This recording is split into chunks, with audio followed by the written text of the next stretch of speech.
ngewe ndashaka lisiti y'abantu bahakana ko Nyambo atanuka.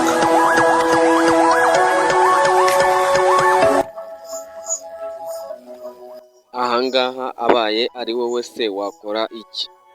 Ubundi ijambo kunuka tuzi ko ari imvugo mbi ndetse ikakaye cyane hano mu Rwanda.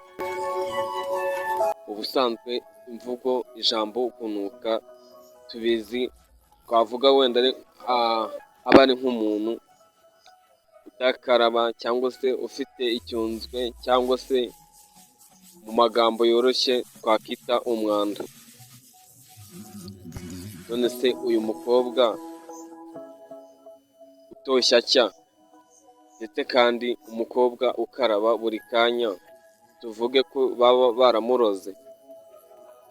Ese ubundi abaye yararozwe cyangwa se ibyo bari kumuvugaho ari ibihuha, bwo yakora iki ngo ibi bintu bareke kumuvuga? Abaye ari weho wafata umukobwa umeze utya ukamwandagaza? Igisubizo ni hoya. None se abanyarwanda baretse gusenya uyu mwana w'umukobwa, ndetse abenshi bari kumuzeza. Mubareka mbabwira ikintu Nyambo ari kuzira muri social media. Ashobora kuba adafite akaboko karekura, kiguya, kinginga, kihoma ku bantu, gatangaguzwa mu mvuge neza. Twarabimenye ko muri social media abantu babaha amafaranga ngo bavuga abandi, ugasanga umuntu bamuteretse hari abamugize nk'akagirwamana. Nawe ari wowe ukimara kumva ino nkuru wita uhakanira hejuru, nkeka ko aho uri hose mu matwi yawe hatakigera hajyamo ijambo ngo Nyambo aranuka ngo uryemere muri wowe.